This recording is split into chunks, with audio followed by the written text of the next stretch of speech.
Degree Net Podcast. Third Degree, the Third Degree Net Podcast. Third Degree, the Third Degree Net Podcast. Third Degree, the podcast, is brought to you by our wonderful supporters just like you, those that choose to help us out at our patreon.com/third degree. If you're curious about FC Dallas, Dallas Trinity, Atletico Dallas, Rodeo SC, all the teams that are coming to Dallas playing professional soccer, we got you covered. Why not throw us some support? It is greatly appreciated. Now on with the podcast. Well, hello there, DFW Soccer Curious. Welcome to another episode. This one is numbered, we haven't done that in a while, by the way, 358 of Third Degree, the podcast. Hi, I'm Peter. Once again, we are without Dan, who apparently is out celebrating still several days after the fact Luton Town's massive EFL trophy win over Stockport County at Wembley. So we may not see Dan for a while. But that does mean you still have your hero, my hero, everybody's hero, editor, founder of thirddegree.net, and the original soccer influencing badass himself, Buzz Carrick. Come in, Buzz. Peter, after last week's so awesome Dallas-Fort Worth soccer is the best soccer in the world, triple blowout, awesome win podcast. Yeah, this is not that. This did not go. Yeah, I'm going to be honest here. So I did not watch the game in real time. I was at a dinner, and when I got home, I popped on my social media, as I occasionally do, and there I saw Buzz Carrick's instant reaction video. Woo. And it was from that video that I made the personal choice to not watch the entire game, but I did bring myself to watch the Apple TV condensed highlights package, which was so lame that I think the first highlight happened 16 minutes into the game, I think. I'm surprised the first highlight wasn't 60 minutes into the game. I think they feel compelled to put at least something. It's kind of like that net cam replay where they had to do the replay of the ball that just dropped into the box because it was the only goal cam action a couple of weeks ago we talked about. Yeah. So, Buzz, sorry, Dan's not here. I didn't watch the entire game. You're going to have to do the heavy lifting. But, man, that looked like a snooze. Well, it was definitely a very flat performance by FC Dallas. Quill even, admittedly talked about it. Like all the player quotes are talking about how they felt like it wasn't in their character, and they're usually known for coming out ready and all that stuff. Some people that are in our Discord or various other places actually talked about this game as a trap game because St. Louis's record wasn't so great and Dallas had played really well, and they were probably they look ahead to like some tougher stretches coming up. And sure enough, okay. All right. Is it a trap game or not? I mean, I don't know. It sure looked like it because Dallas stunk the bed up. Here's the thing. Trap games are an interesting concept for really good teams, but if that actually qualifies in anybody's definition as a trap game, I would say maybe Dallas shouldn't be open to the idea of allowing a trap game because I don't think they're that good. They're better than I thought they were going to be, but I still don't think they're very good. A trap game can occur when you think you're good. Right. Okay. So that's like if you come off that DC performance and you're scoring 4 goals in a couple of games in a row, and we had this talk about, but they played a bunch of good teams too, and they were keeping a really low, XG allowed against and that kind of stuff. People were starting to feel really good. We talked about how excited we were about Moreno, like all the vibes were there. Yeah, I get it. I still don't know if I would have ever thought at this point of the season they qualified for a potential trap game. Yeah, that's fair. They don't really, but it sure felt like that kind of thing where they walked in thinking they were the cat's meow and instead puked on the carpet. Yeah, here's the thing. I was thinking about this because everybody's going to have a flat game and all of that. Yeah. And I'm just going to say this out loud, and I'm going to throw out this caveat to begin with because I realize I'm about to throw out a hypothesis that may drive some people nuts. Okay. But I'm going to do it anyway because as I said, I only watched the highlights of the deal, and I've been to I think 3 home games this season, And, here's the third game now where they have farted away points at a point where we all said at the beginning of the season, because of the way the schedule is structured, man, they got to collect all the points they can at home. Mm-hmm. And I think if I'm doing my math right, they've collected from the last few home games a total of 3 points out of a possible 12 with the draws that they've collected at home. And I think... And I'm just wondering out loud, because upon watching on TV and being in the stadium, the vibe in that place is so dead.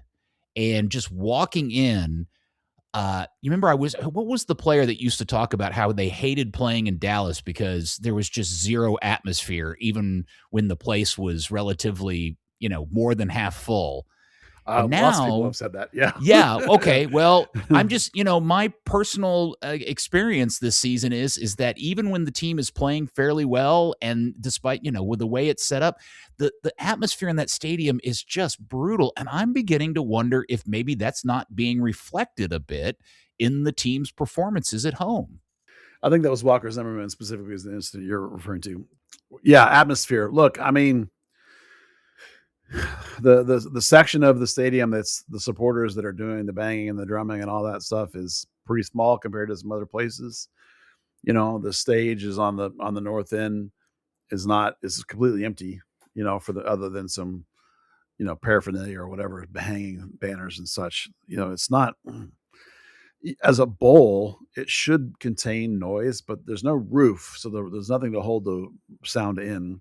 Hopefully the new roof will help with that some. I mean, it's not a solid roof, so it may not, but it may not as much as it would if it was solid, but at least it's going to help a little bit, I would suppose. But in a way, this is a byproduct of the audience that FC Dallas caters to, which is this Frisco suburban family and not the downtown urban core, hardcore young people. So that kind of is what it is. But I think you're probably right in the sense that we're in the grand macro scheme of things, it is harder for them to play and produce at home and there's a reason why for the last, 10 years, they've actually been fairly decent on the road relative to home, because they do pretty well on the road, and they not as good as at home, but still pretty close, particularly Quill's teams.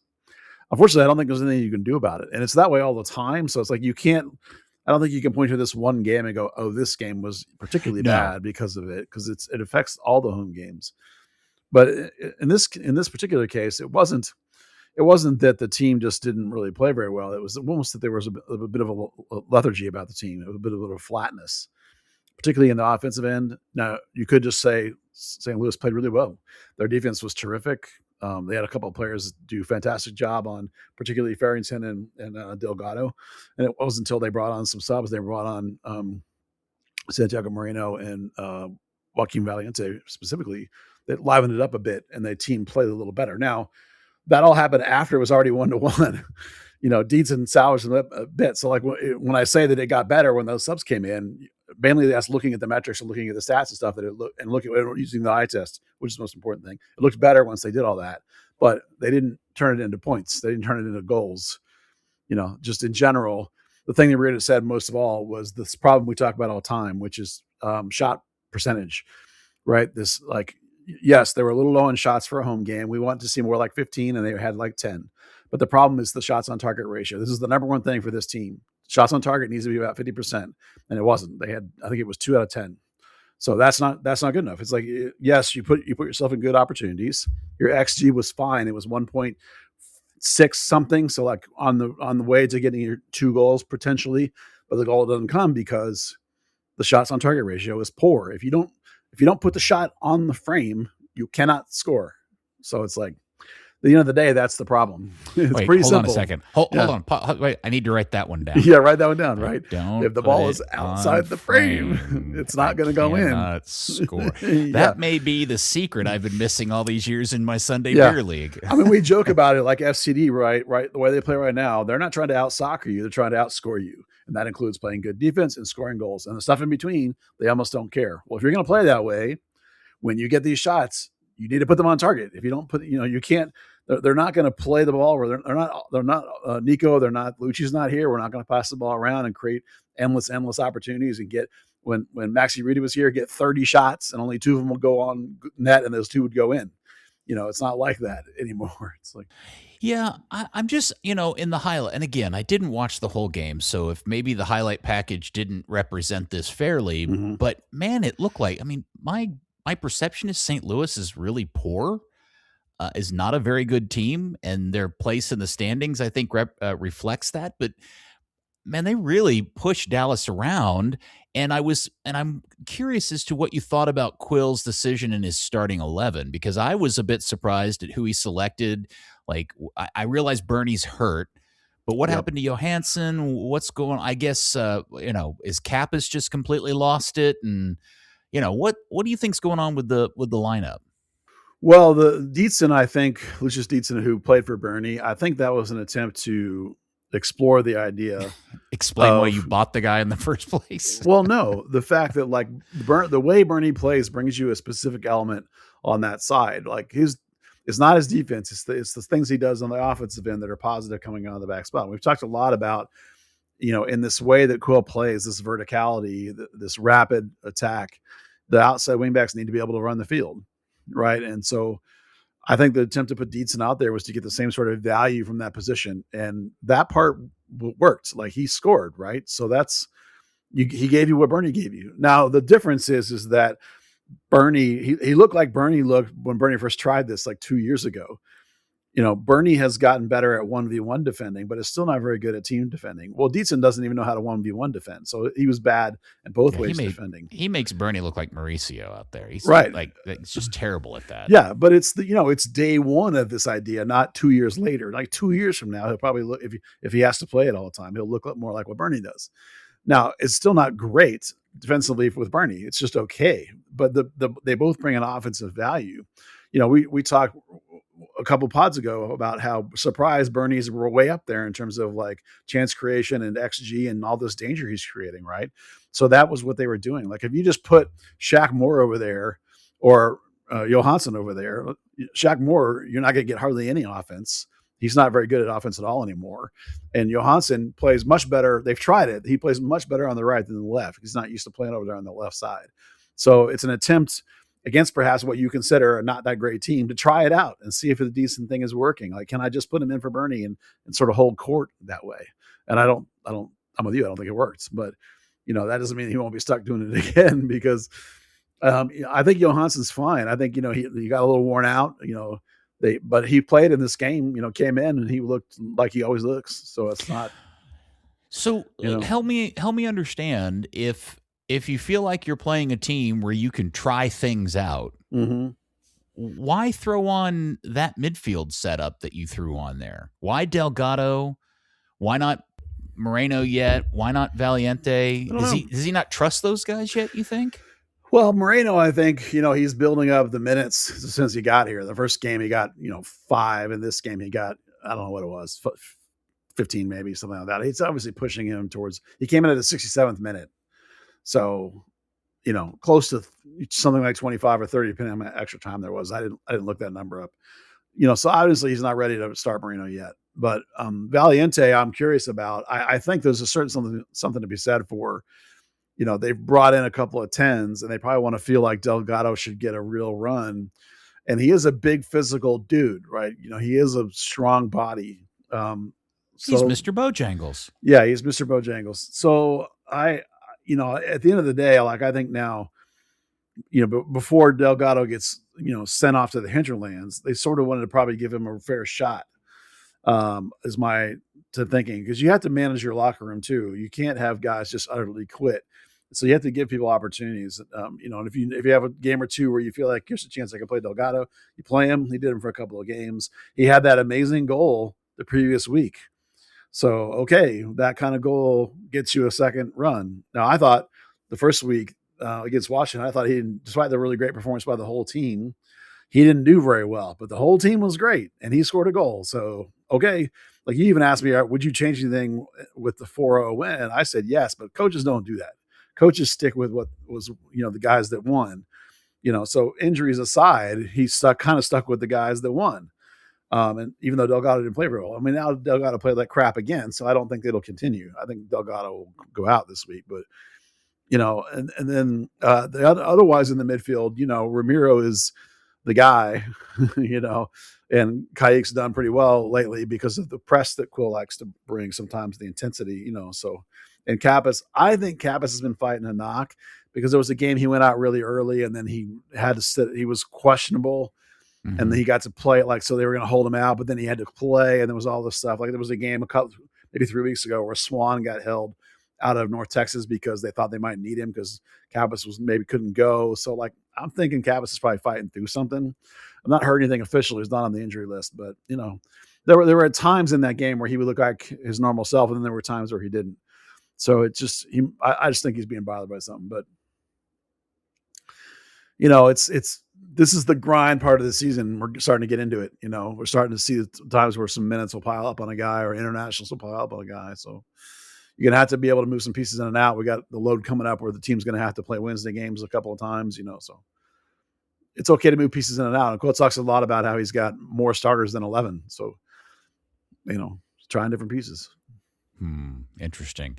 Just to clarify what I was talking about. So they've played through the season 7 games. 5 of those have been at home. Only 2 road games. God, that is weird. And so far, of the potential 15 points, they've not lost any games at home. So they are undefeated, but they are 2-3-0. So they've won 2, the Toronto and Houston game, and they've drawn the Nashville game, the San Diego game, and the St. Louis game. So that is a total of 9 points out of the 15. And man, that's just not a track that I think they can sustain leading up to the World Cup break, because man, that is a brutal stretch coming up.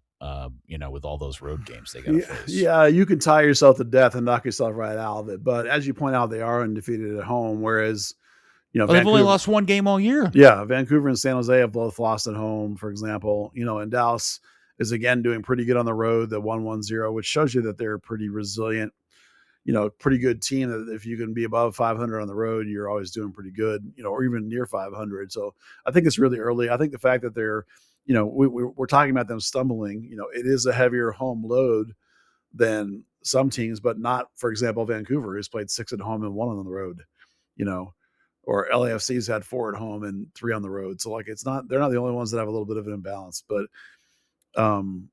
I think, being 7th, being on 12 points is kind of where we thought they were going to be. This is who this team is. This is sort of middle of the pack, and the question is, can you be towards the top of the middle of the pack, or are you gonna be at the bottom of the middle of the pack? And I think if they hold up like I think they're going to, their road numbers more likely will keep them towards the middle top of the pack, which is something like 5, 6, 7 in the standings, which is where they are. So I think that yes, there's a loss of some points at home, but I think that also that's just who this team is. They're just not. Last year they weren't great at home. This year they're a little bit better, but not colossal at home. So, and as you say, Peter, maybe it's the crowd, maybe it's not fun to play there. It just, in the games that I've been to this season, there's just no atmosphere whatsoever. And I just never get the sense that the team is getting any sort of, connection with the fans. Even when the games are going well, I just think and it's not it's self-inflicted. It's the Hunt's fault for choosing to go this route, and why they chose to play in the stadium for 3 seasons and all that is, I'm sure there's tons of justifiable, reasonable business decisions that were made to get to that point. But I do think it's having an impact on the game, on the team. And this is not just this season. Go back and think about how bad they were last season when this project started. Yeah. This is a sustained thing that I think you can start really drawing lines in the sand, as to when it started and how long it continues to go on moving forward. And I just wonder how much of this is going to continue through the season, because I just don't think anybody, the team is getting anything out of the fans from it. And not for a lack of the fans trying, by the way. I'm not putting this on the fans.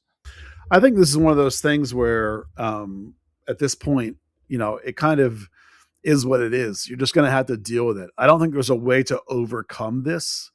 We're a year and a half into this 3-year thing, and you just kind of you know what? It's just going to have to grind. It's it's a thing like it's hot here or somewhere else it's cold. It's just a thing you got to deal with. And so it's not ideal, but Quill knew what he was getting into when he signed up for this thing. So did the players. So at some point you just have to recognize what it is. It's like a bad referee. You can't do anything about it. You just have to recognize what it is and deal with it. So it's the same sort of thing. Yeah, well, I mean, I don't even know if it's a thing. I'm just asking the question because watching the highlights, it really, and listening to just how quiet it seemed in the stadium, even in exciting moments, it just made me wonder if maybe this is part of why they seem to perform worse at home than they do on the road. And, Well, I think a big part of that, Peter, too, is that, the mics are almost all on the near side and the sound from the fans is going away. And then there's tarps all over the stands on the other side. So it's not bouncing back. It's getting muted by those tarps.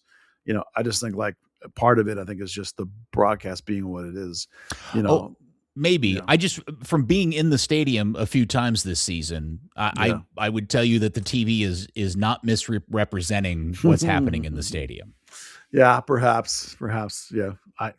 I'm telling you, I've been at the games. I've experienced it. It's a dead scene, man. It's like there's just not enough people. There's no connection, and when the occasion comes and the team really clearly is kind of searching for that extra thing, it just doesn't happen. And I just think the stadium just kind of sucks all the life out of everybody. Yeah, I think you're not wrong. I just don't have an answer for it. Well, no, your answer that you gave earlier is right. It's just a thing. You got to work around it. And I don't know how you work around that because, that whole connection with the fan things is such a big part of this sport. You just have to deal with it is all. I mean, there's no fix for it for a team or for a coach or for players. You just have to know that it's there and just sort of fight through it. But I think like this game relative to other home games, the drop off and the flatness was different. And that's not like the atmosphere is the same all the time. It's not like the atmosphere was worse for this game. That doesn't explain the drop off in this game. That's a different problem. That was whatever it was that caused it. Yeah. Coach is going to have to fix it because it wasn't there. And they all talked about it. They all knew, and of course they probably are all on the same page because I'm sure Quill talked to them and told them you guys were terrible in the first half, but they knew they were, and that doesn't help the atmosphere, obviously. So let's talk about a few of the individual performances. You gave Colodi man of the match in your instant reaction video. Yeah. When your goalie is man of the match, that's never a good thing in my mind. It's just kind of as a general rule of soccer thumb 101. Yeah. I thought he made 3 or 4 really nice saves, really strong positional saves, ball coming at him and staying tall, ish. He's not very tall, but And I think if he hadn't have been on his game, showing more confidence, showing more resilience, looking better with the ball at his feet, like he knows he's comfortable again, all those things were true. And if he hadn't been on his game, I think they would have lost that game. I think he earned them a tie. Colodi did. I wouldn't disagray with you. Yeah, so that was why he was my man of the match. Now, there were 1 or 2 other guys that were probably in that discussion, like Noel Norris, for example, and maybe Shock Moore from playing like multiple spots, his versatility, which I usually hate, but in this case, it actually was a help. There was some okay other performances, but I thought Colodi was the one that stood out that I was like, I'll take that every game. If you want to give me that every game, I'm perfectly happy with that. That'd be great. So he had a really strong game. Particularly compared to 2 weeks ago or a week ago, we were talking about, oh God, does he have the yips or whatever? And that was like, looking good. So, yeah. All right. Now, a player that did not have a good game was Beaver. Yeah, boy, that was one of his worst games we've seen in some time, if ever. Now it's not all on him. A couple of those guys on the back line for St. Louis were particularly good, particularly the German center back whose name I don't have right in front of me was tremendous. Gunter, yeah, he was good. Logan was just terrible. I don't necessarily put it on him because when the other defense plays really good, sometimes it just doesn't happen. And Delgado didn't help him any. But Farrington only had 28 touches, which is a little low. You want a little more than that, but only 1 of those was in the box, and he only had 1 shot, and it was off target. He was 1 for 4 on dribbles. He had 1 cross, and it missed. And he's the one that blew the marking on the goal for St. Louis. So, a really bad game by Logan. I don't know why. He looked fine. He was moving fine. He didn't look out of sorts. He just was not compared to the two previous games where he's had these amazing touches and bringing the ball down and turning guys and making great decisions. He just couldn't get anywhere hardly near the game at all. It just wasn't good. Again, I'm not saying it's him for sure. He may have just run into somebody for the first time in a while that was better than him, or it may be that Delgado, who also stunk the place up, just didn't get him enough, get Farrington the ball and get up positions. So I'm curious when the Montero gets into this team as a starter, is he coming in for Delgado or is he coming in for Beaver? Well, it depends. There's two ways this team plays, and with the front two strikers, the perfect Parrington, as everyone jokingly calls it, or they do this 3-4-3 where they have 2 10s underneath. Now, in his sound bites last week, Quill said that he thinks Moreno is best in that double 10 scenario, which means that if that's going to be the choice, that means Farrington would sit for that, which is exactly what happened when Moreno came in. Why wouldn't Farrington play off on the left and Moreno on the right alongside? Well, I don't know, but that's what Eric Quill said. So that Farrington would sit? No, that he would play in a double 10, but that double 10 so far this year has always been Valiente and not Farrington. They lift Farrington to go double 10 instead of letting last year they let Farrington do that position on the right and that withdrawn position. But this year so far they have not done that. So it's entirely possible that could be the answer, that Farrington could stay on underneath with Moreno, but it would leave you a little light in terms of pure possession, because Farrington and Moreno both are not guys that are going to hold the ball and be like a possession kind of linking kind of play. They both can do that, but they're not like a Valiente or a even Kayik a little bit when he was up there in that high position. Remember too that some of that is about positioning, is about defense. Valiente's got a really high work rate, and so does Kayik. So it's a question we'll find out, like when they actually get to the point that Moreno is starting.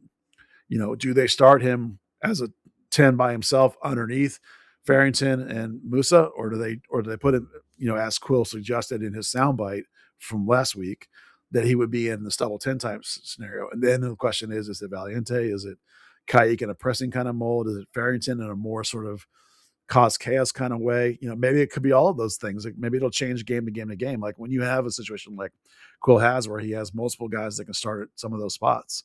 It's not every spot, but it's a few of those spots, and he may just mix it up from time to time or all the time. So maybe all of the above. Yeah.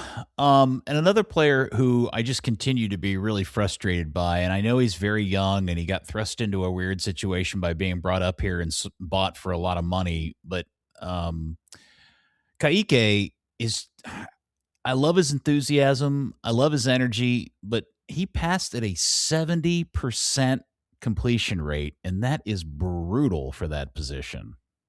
Playing deep as a 6. Yeah. Well, some of that is probably on him. Some of that is because the Delgado's the guy he's trying to link through and who had a really bad game.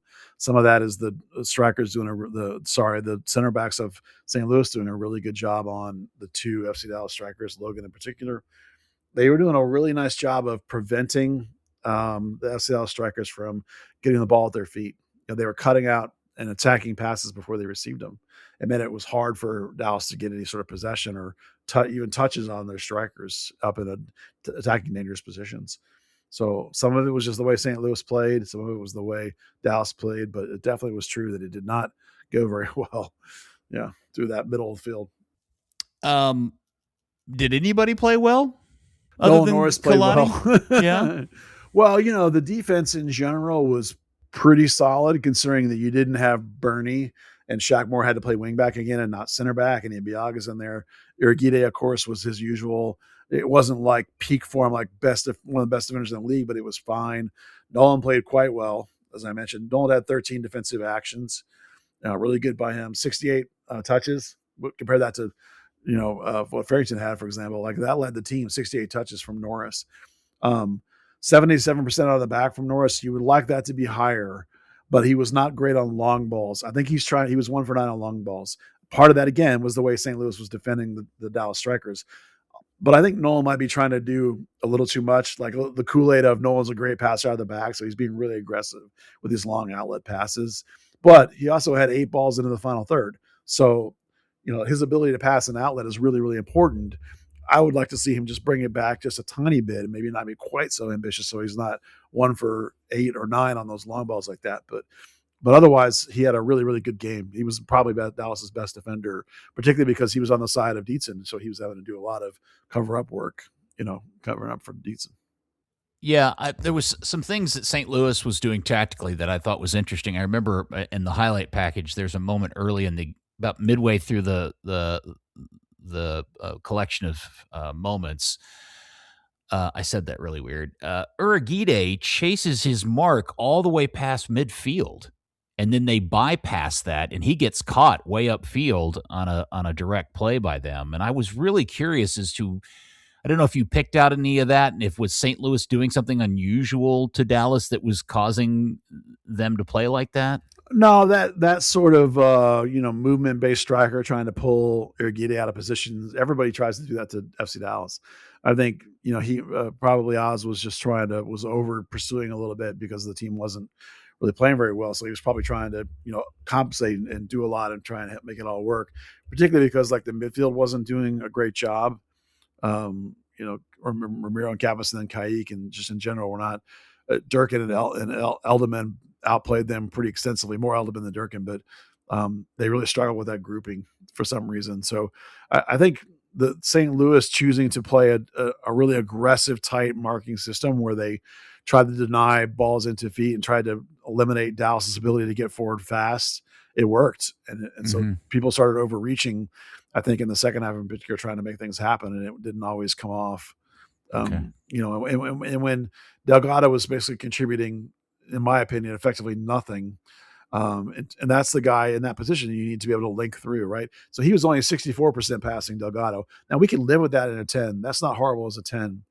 But his X assist or whatever was a 0.1, which is not what you would want in terms of creating goal scoring. He only had 1 chance creation, 2 touches in the box, 0 for 1 on dribbles, 1 for 5 on crosses, and 0 defensive contributions.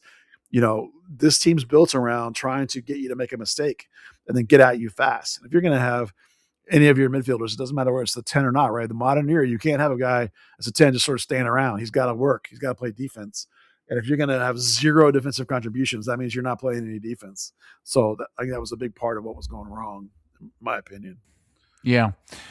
Ramiro got hurt early in the game. I haven't heard or read anything about the extent of the injury or how long he is out for. I got a little on that. Okay. Well, why don't you share that real quick before I ask my question? Basically this, he has the cut on his knee and then he got some stitches on it, apparently is what I'm hearing. But no actual damage or injury, just stitches in the skin. So more than likely he's taping that up in training and could play. Now, when we get to the lineup, we'll talk about whether that's the right idea or not, but effectively he's fine. Just had some stitches.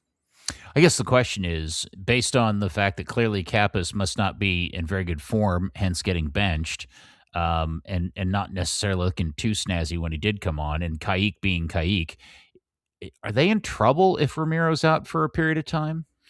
No, I think it's okay because you remember they don't really they're not a high possession team that relies on extensive line breaking. Kappas is of those guys. Kappas is the one that can line break more than of the other two. So missing Ramiro is not going to hurt you. What you miss is his leadership, his game reading and directing of traffic.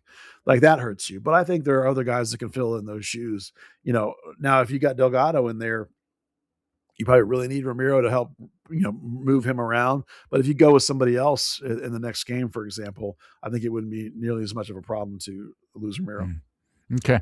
And then I want to go back to Johansson not starting again this weekend. Yeah.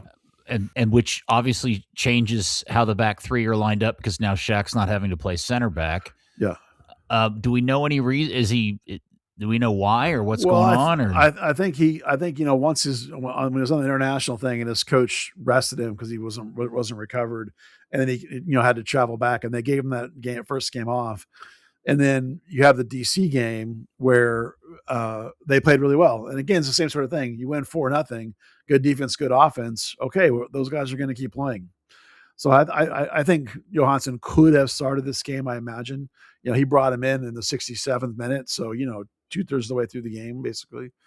So I think that was this particular game. I think that was a continuation of the, as you rightly pointed out last week, like, when you win that big, you just keep the whole team the same, which basically he did, except for Bernie.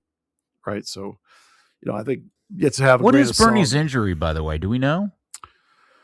It's muscular, and it's obviously in the legs somewhere, and it's muscular. And we have some guesses, but they haven't said, they won't print. This particular technical staff will not put out information on injuries. Even people that are supposed to, whose job it is to collect that information and disseminate it to people, even those guys don't know. They're like, they just don't tell us. So it's like, I'm going to guess it's something like a strained muscle or something, and that he'll be out for a while, which, like Anderson Julio, we're going to read as through the World Cup, probably. So, Garrett tweeted Bernie, who will be out for a while, quote, with a muscle injury. So, yeah. Right. That's all we got, basically. So, like, for a while, to me, that's why you try Dietzen, is to see, like, can I continue without having to break my tactic everywhere else? You're trying to keep it the same profile, because there's no real backup over there. So he was trying, I think Will was trying to move forward with somebody who played the same, so you don't have to change anything. It didn't work that great. So, but then he scored, so maybe it's okay. We'll see what happens going forward. That's a good question. Norris doing such a good job, he might be willing to keep going with it, because they didn't lose that game because of Dietzen. Right. I mean, that's not what was the problem. No. So, not lose. Sorry, tie. They didn't tie that game because of Dietzen. So I don't know that it would be a terrible idea to keep going with them there. Okay. Possibly. We'll see. All right. Dallas won St. Louis and the Tina Turner tribute kits, which, by the way, we talked about how this was best new versus worst new kit game. This falls into the Buzz's category of really what matters is what they look like at a distance, and they all just look like kind of weird yellow colored kits. The whole gold lame effect they were shooting for was nothing you could pick up from a distance. Yeah, those kinds of effects are great if what you care about is like streetwear. But if you care about what the jerseys look like from the top of the stands or on television, that's a terrible kit design. It's just a mustardy blob, with some brown patches and stuff. It's like French's mustard yellow. It's been left outside and dried and crusty in certain parts of it. Yeah. It's not great. Not good. But the DNA kit, El Perfecto. Looked fantastic. Yeah, All right, so the Galaxy are up next. Yep. What do we got to look forward to against the old gals? Well, our old friend Edwin Cerrillo will be back. Always good to see him. Johnny Nelson, who hasn't been starting, was coming off the bench, it seems. In terms of their play, again, this is a team that's below you in the standings. You should be able to beat them on your home field, whatever, blah, blah, blah. They don't score a ton of goals. They've had a little bit of disjointedness up front. But always on that their right-hand side, Gabriel Peck is super dangerous. I mean, obviously they've lost Puig. Yes. Obviously they've lost Puig for the season again, so you don't have to worry about that. But they still have enough danger, that they can, and they've got some good defenders. I like Yoshida a fair bit, and they've got some pace around the outside, usually, whether it be Yamane or whoever comes over on that other side too. His name skips my head, but Peck is the one that scares me. Because if that's the Dietzen side, that's where Dietzen would be, and Norris is going to be trying to cover for him. And Peck is super dangerous, particularly in terms of cutting in on his left foot and scoring and doing bad things to people. That's a weird way of saying it, but okay. Yeah. They're coming off a 2-1 win on the road at Broccoli, so I don't know. They're on a road trip. Yeah, they're on a road trip. I'm sure they'll go home between the games, but yeah. So that comes down to there's two now massive questions. I mean, I obviously I would have benched Delgado already, but they left him in. Okay, that was even worse. Surely he's going to sit. So is it back to Valiente as the 10? Was Logan's poor performance because of the defense and Delgado, or does he need a game off? So that's where, how close is Moreno to starting? So that's the real question. I think Valiente's back in, and then it's Moreno versus Farrington. Where do you want to go with that? And that's a tough choice for Quill. I think probably with Moreno getting, 25-ish minutes, maybe it's not quite ready to start him. So maybe one more game, maybe bring him in at like 55 or maybe even at halftime and see how far he can, something like that. Halftime might be pushing it. Maybe like a 55 on the mark might be more likely. And then the other side of the coin is, do I stick Dietzen out there and allow Shaq Moore to go back to center back and put Johansson back on the right? Or do I need, like they finished the game, do I need either Moore or Johansson, one or the other, to go over there and play in Dietzen's spot? And part of me says, okay, you keep trying to see if you can play the same way, because Dietzen wasn't horrific. He was, because he scored. Sometimes you have to reward somebody scoring, and so you get to leave him in there. But at the same time, as I said, Gabriel Peck is probably the most dangerous player they have right now.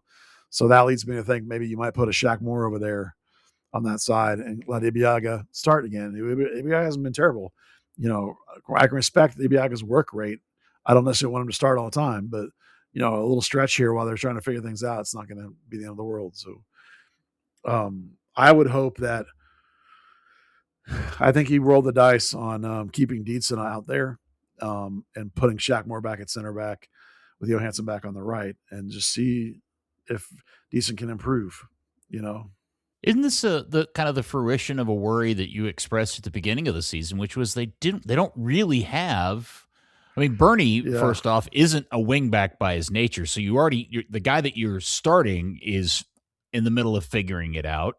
And you don't really have a natural replacement except for a couple of young players who you don't clearly feel like are ready to play on the regular.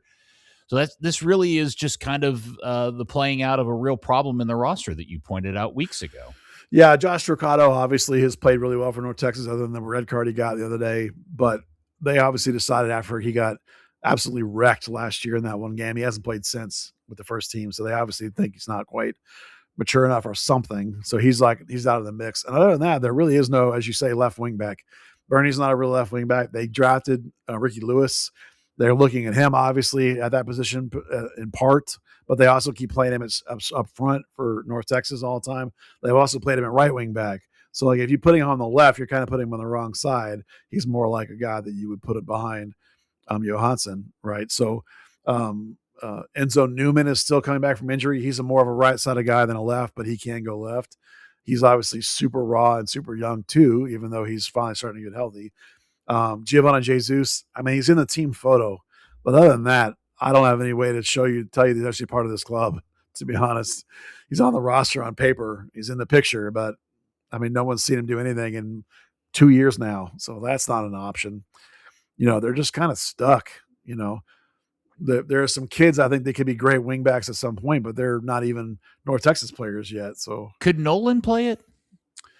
Nolan can play it, and he can do the defensive side, and he can be really good in terms of like a possession style, getting forward. But you can't expect Nolan to be a run the line, sprinting past people kind of thing. It's not his game. Nolan's game is in his brain and his feet and his passing, and it's good quality defensive work. It's not going to be tearing people apart, sprinting up the field. So it's just, you just have to adapt your tactics. If you're going to you can do that. You can put him out there. But if you did that, you probably would go with more like a flex kind of thing, where you would have a back three. You put Shaq Moore back over on the left center back spot and start Ibby, and then put Nolan a left wing back, and then you would flex, and like your right wing back would go up, and then that Nolan would sort of shift back, and it would become a back four at times. They did that last year a fair bit, where they were flexing like that. But that's a change in what you're doing. 7 games in, do we want to be altering fundamentally the nature of the tactics of the team? I don't think so. I think you want to not do that yet. If you're going to put Nolan out there, I think it would be like, okay, Nolan's got to play the rest of the year out there. That would be a very different calculation. Yeah. I think the thing for people listening to keep in mind, if the team continues to struggle and left wing back is clearly an issue, before everybody starts pointing fingers at the coach, let's remember this is the roster in which he was given to work with, right? Yeah. And you don't really have any left wing backs to begin with, so he's kind of working with only a kitchen with no spoons or something in it. Yeah. Now, Johansson and Shaq Moore can both do it. They're both also clearly better on the right. I actually think also that at this point in Shaq's career that he's actually much better as a center back than a wing back. Like his play at wing back in this game in particular, he didn't hardly provide crap. No, man, there was a point in the highlights where I was like, I didn't even see him for a long time in the game or notice him in the highlight package. Yeah. Well, some of the people that have watched this game have listed Dallas as a back four, which it wasn't. But I think Shaq Moore probably, without having looked at their average position, I would bet you Shaq Moore hung back quite a bit. And they kind of did rotate a little bit over with Nolan cheating over to cover for Dietzen, who's flying, So again, the idea of Shaq Moore being the long-term answer at wing back is not what you want either. He's a center back now. They've talked about that. Johansson was brought here to be the wing back. He's doing a pretty good job. He's not an all-star, but he's pretty good except for the fact that we have yet to see him be a 90-minute player. I think he was getting close to it before he went off to the national team and kind of burned up a little bit. I'm hoping this is the game to finally get him back in there. Yeah. So I think for me, like that's the big question is like, okay, Johansson comes back in. So Shaq Moore's back at center back, or with Dietzen at left wing back, or do I go ahead and put Shaq at left wing back and let Ibeagha go one more game? So, it probably depends on how long you think Bernie's going to be out. They probably a while.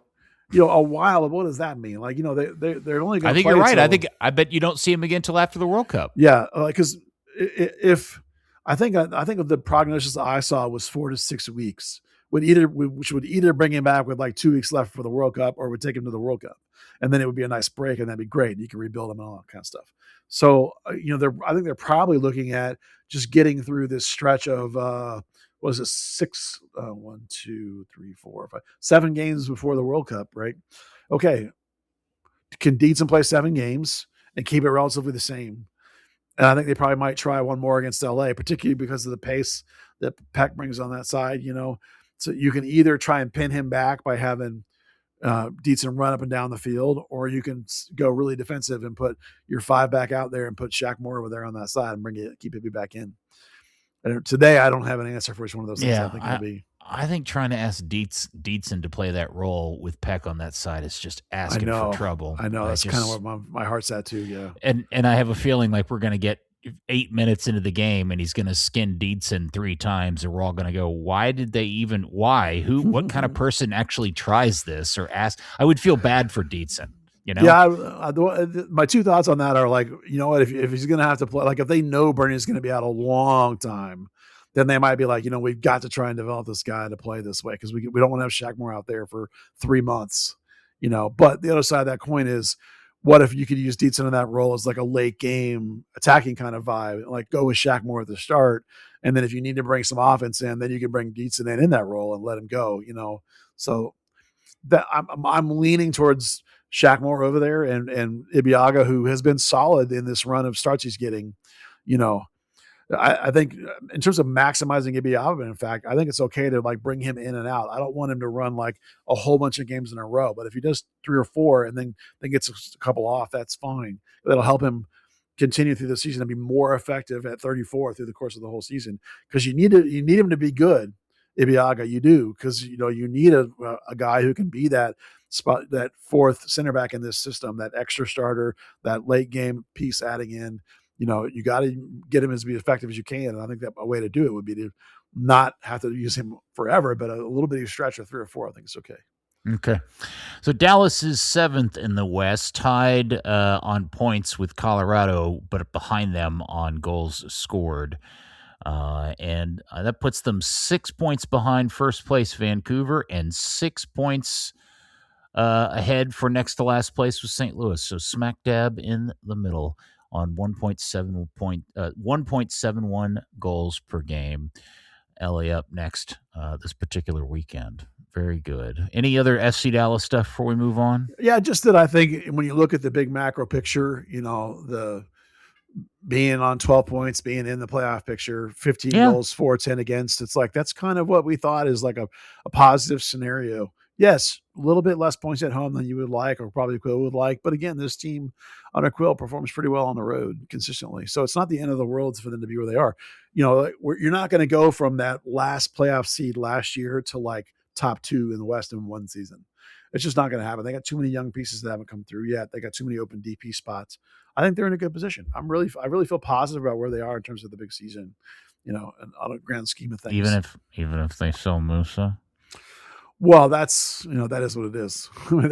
That changes things when it happens. I'm talking about like with the team as it is now. As it is, okay. It's you can't assume that you're going to sell Musa. I don't think you have to plan for it, but at the same time, you move forward with what you have. In terms of Quill and his coaching in this team, the Musa problem is a problem for somebody else. It's not Quill's problem. He'll have ideas in the back of his head about what he's going to do, and obviously that the 2-10 system is with Logan as the 9 is probably the most likely scenario since they got Moreno and they talked about him in that role anyway. So that's an easy, easy first option if indeed Musa is sold. But let's just, let's get to the World Cup and see what happens. Okay. All righty. Next up, Byrne Jr. They beat KC2 on the road and then came back and played them at home, Buzzard. Yeah, they smoked Kansas City 2 on the road a week ago. We talked about it in the last pod. It was 4-1. It was decisive. Kansas City's terrible. And then they came back here, and I guess because they thought they were really good, they let Sporting Kansas City play with them, and they ended up tying 2-2 and then won on PKs. Now, where did they play that game? At Choctaw. That was so they're playing at Choctaw until Mansfield. Okay. Yeah, that was, in fact, they got one more game. No, they got more than that. They got 3 more games at Choctaw. Okay. So, it was not a great performance, but this is part of this performance comes back to the idea that they played on Friday. They played before FC Dallas. So FC Dallas, and you can tell for a fact some of the injuries that they're fighting through because Caleb Swan, who's a central midfielder, was held out in case they needed him. That's related to Kappas because at the time Ramiro and Kayuk are fine. Right. Mm-hmm. So they keep him available because they need him if Kappas can't go for some reason. Ricky Lewis, who we've talked about as being used some as a wing back, he was kept out of North Texas in case they decided they need him. And Alvaro, center back, in case they decided they needed him on the bench. So like for North Texas, those 3 really, really good players that were pulled out of the team because they had to keep them as emergency backups just in case we need them for FC Dallas and showing where some of the injuries and worries are with FC Dallas. Right. So, yeah, but it sucks for those 3 guys because they went from playing any game to no game. Nothing. They got nothing. They just sat on their ass for all weekend. They had to go out on Sunday and run around the field for an hour by themselves probably in order to get their fitness work in. Yeah. So I know they're getting paid and everything, but I'm sure that just drives them and those nuts. are guys that you want to develop. So like this whole like North Texas playing before FC Dallas is dumb. I don't know whose fault it is. It's probably a combination of the stadium availability and the league just spreading games out or whatever, but it sucks. It's dumb. So it doesn't hurt FC Dallas. It's a nice tool for FC Dallas to be able to have those guys when you play. It would be perfect if they could then play on Sunday, but they didn't. The game was on Friday. So that hurt North Texas's setup. It was, they were definitely missing some of their quality. But some of the guys they're carrying a lot of the load for them, like a Nice and Nice, excuse me. God, I keep getting that right. We saw a bunch of kids. We saw some academy kids came in, like Wygant came in, and Seta, who's technically signed, but is still basically an academy kid. And, it was like Wyatt Easterly got into the game. It was just a bit of a flat performance, because you're missing 3 players that would be at the top end of your talent setup that were gone. And a 17-year-old kid is playing center back because Alvaro Augusto was not there. And it's just in terms of winning at North Texas, which I don't think matters, but the team thinks matters. The Gaul thinks matters. It was kind of lame. And for guys you want to see playing, they're not getting their playing time. So that part stinks. But some of that is one of those things where it is what it is. I just hate it and it makes me mad. And I want to see him address it and fix it, because they should always play after the first team, even the day of. You could play the same day because you would know within a couple hours before their first team's playing, you can always run down to Mansfield and play, or Arlington as the case may be today. Right. All right, very good. Well, let's move on. By the way, Well, did you what? Just real quick about North Texas. They are in 6th place on 9 points. They travel to Timbers 2 this next weekend. On Sunday, they play after FC Dallas. So that's as it should be. Okay. Speaking of other teams in town, Pegasus, Dallas Trinity, Oof. had to travel to Brooklyn and got curb stomped. Yeah. This is like when teams would try to go to NYCFC and play on that postage stamp. Brooklyn's field is tiny. Where are they playing those They're games? playing at a baseball stadium on, I think it's on Coney Island, I think. Oh, geez. There's like roller coasters in the background and stuff. Its field is really narrow. It's in the outfield of a baseball field, basically. So it's super narrow. And Dallas plays with wings, wide players and width, and tries to open the field up so they can have their people in the middle do things. It did not work.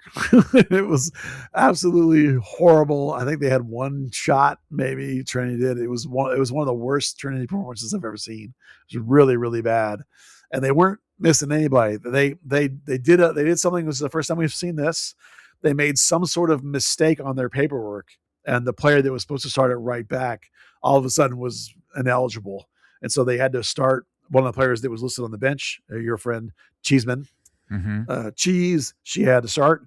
She was perfectly reasonable player, perfectly good performance on her part, not any worse than Guidry, who's the player that got knocked out. But it meant they had one less player on the bench because they had to use one of the bench got players in the 11 because Guidry was ruled ineligible for whatever reason. They didn't explain what happened. It was just a mistake, whether they filled out the sheet wrong or whether they got some sort of technicality or something, but it was something to do with the sheet. So a mistake was made, and that's the first time we've seen that with Trinity. It's happened to FC Dallas before. It does happen, but that was fascinating. And in other words, just a really horrible performance. And I'm going to put most of it on that super narrow field. The problem is they now have to go back there in 2 weeks. So they're going to have to figure it out, or it's going to really hurt them. You got a Missimo update? What was her story? She played perfectly reasonably and did nothing with it. It's the same thing. You watch her play, and she's got touch and skill, and she makes some good passes. And sometimes the passes are to where her teammates should be, and they're not. Sometimes they're just all a little off the mark. It's just like it all looks perfectly reasonable, and she looks perfectly talented, and it just does nothing. Just nothing works. It's just she didn't create anything. It's just a player. And it's only a problem. If she was getting paid the same as everybody else, we wouldn't even care. It's the fact that she's getting paid 3 times the next player and probably maybe as much as the bottom 20 players combined. And she does, in terms of the score sheet and winning you the game, nothing happens. And so it's bad, and it's not, I still can't tell you why. I still can't tell you if she's limited from the injury. I can't tell you if it's the tactics. I can't tell you if her brain is at a whole higher level than everybody else's, and it's just they cannot get on the same page. It's like it all kind of looks like that, and so it's hard to really know. Maybe it's all of it. It's just not as good as it should be. That's all. And so they're holding on to 4th place. And they got, over the last 5 games, they play 4 of those 5 games are a team behind them in the standings, including this Brooklyn team. Again, they got to go back up there. They play Carolina this weekend, who's the team right ahead of them in 3rd place. So it's definitely like, okay, if you think you deserve the playoffs, you should beat all these teams down the stretch. Yeah. The problem is that as the 4th seed, they're going to get the number 1 team who will, based on form over the whole season, Jacksonville, they will stomp the crap out of Trinity. It won't matter, but still you want to try and get that playoff spot. So, because then you never know, I suppose, what can happen. But I was wondering about the Missimo thing, which is it misguided expectations? My impression on Lexi is that she is a product and a player that has always played on really, really, really good teams. When she was at the club level, all of her teams were top notch, national championship contending type teams.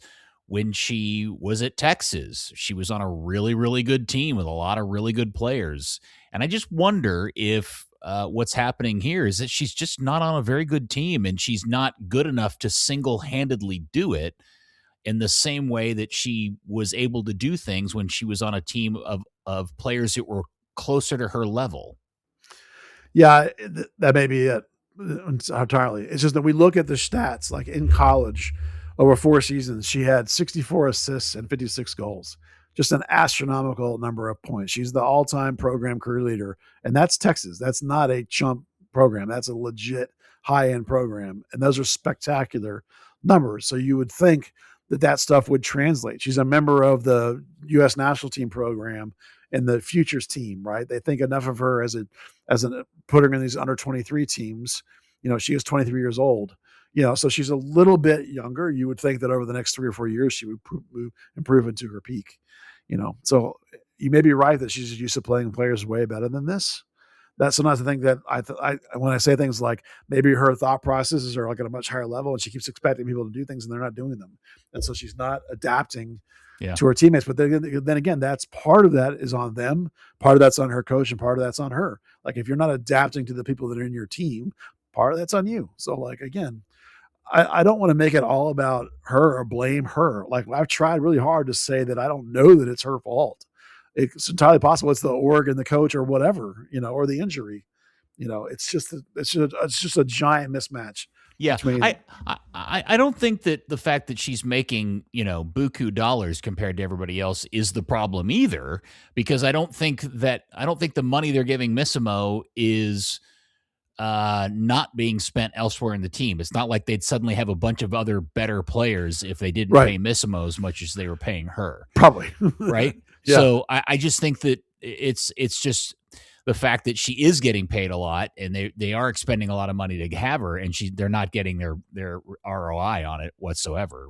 Yeah, so. But you can look at things like when Sam Meza was here for the first half of last season, right? And Allie Thornton scored enough goals with Meza feeding her that she won the Golden Boot. After Meza left, her scoring dropped way off. And this season, of all the 3 strikers they've played, like there's like 1 or 2 goals combined out of their strikers. They basically their strikers are not scoring at all, 0. So again, is that the system, or is it because Meza's gone and Missimo's in there, or I mean, the thing about her being the highest paid player is just because like if Jordan compared to the whole league, she's the Jordan in terms of the salary. So you go, oh, yeah, she may be the highest paid player in the league. Oh, I assume she is. Yeah. Yeah. So that's the only reason why we care about that, is that like that means you should be Jordan, and she's not. So that's the reason we raise these questions, because like the club's not going to pay that money forever if she's not going to help them win games. Right. All right. So, they have Carolina on Sunday at 4, and you can watch it on TV. Go to whatever. So there you go. Next up on the list, nothing. We have no rodeo talk. We have no Atletico talk. We got no what in the hell's going on with Fort Worth USL talk. There's nothing. Yeah, nothing going on with those teams. Yeah, I mean, none of them are playing, so it's hard to really talk about them every week when they don't have anything. We could do a little bit of shout out. There's 3 kids. There's a US U15 thing happening, and there's a U16 happening, and so there's 3 Dallas kids with the US U15s and U16s, and there's 2 with Mexico's 15s and 16s for some of the same sort of things. The 15s are playing Mexico twice. The 16s are both groups are in a tournament down in Florida with England and Argentina also involved. So 5 kids from the 15s and 16s of FC Dallas are down involved in that. So that's cool. Good for them. Okay. Well, I don't think there's anything else to chit chat about, Buzz, unless you just want to talk about the weather up in the Pacific Northwest, or some fine meal you had, or actually, I got nothing. Okay. I really don't either. Any good TV you've watched lately, or? I'm reading a series of books that's really amazing about a guy named Dungeon Crawler Carl. It's nerdy stuff, but it is so funny. Okay. And his sidekick, Princess Donut, who's a talking cat. It's so awesome. I'm telling you, there'll be some people listening that will know that. You should probably tell everybody what the title of the book is. Well, the first one is called Dungeon Crawler Carl, but then there's a whole bunch of them since then. I'm now on book 5. It's phenomenal. It's incredibly inventive and creative. And it's really fun if you like fantasy and comedy. It's like funny fantasy, if that helps. There's some nerdy talk for you. I highly recommend it for anybody out there. There'll be some people listening that'll know that book. I'm sure there is for a TV show. No doubt. I'm sure. Yes, 100%. I'm positive somebody listening to this podcast, as nerdy as it is, will find somebody that knows about Dungeon Crawler Carl? Carl, yeah. Yeah. Okay. Is it with It's good Carl stuff. with a C or a K? C, it's CARL, yeah. Okay. Okay. Yeah, Very good. it's good. And Princess Donut, that's the important part. Is it DONUT? Yeah, she's a cat. She talks. Okay. Yeah. It's Meow. fun. Third Degree, the podcast, is brought to you by our wonderful supporters, just like you, those that choose to help us out at our patreon.com/third degree. If you're curious about FC Dallas, Dallas Trinity, Atletico Dallas, Rodeo SC, all the teams that are coming to Dallas playing professional soccer, we got you covered. Why not throw us some support? It is greatly appreciated. Hope you enjoyed the show. Very good. Well, Buzz, thank you so much. Yeah, man, that was a tight one. Thanks for being here. When we don't have chitty chatty Dan just, sucking all the air out of the room all the time. He brings a good flavor, though. I like the spice. Oh, I miss Dan, and boy, did I want to I wanted to see Dan's state on the heels of winning silverware. I was hoping we'd get semi-inebriated Crooke on the podcast, but not coming home from work, he wouldn't. Do you even think he went to work today? Oh yeah, of course. Okay. Yeah. I think he's working right now. I guess why he's in not his here. underwear. Yeah. With boxers. A fake EFL trophy he made out of aluminum foil, like you do in the stands and stuff, and his Luton shirt. Perfect. Very good. Okay. Thank you, bud. Yeah, man. Thanks. Yeah, and hopefully Dan will be back next week. And thank you, DFW Soccer Curious. We will speak to you then on another episode of Third Degree, the podcast. Go Hatters. Third Degree, the Third Degree Net Podcast. Third Degree, the Third Degree Net Podcast. Third Degree, the Third Degree Net Podcast. Third Degree, the Third Degree Net Podcast.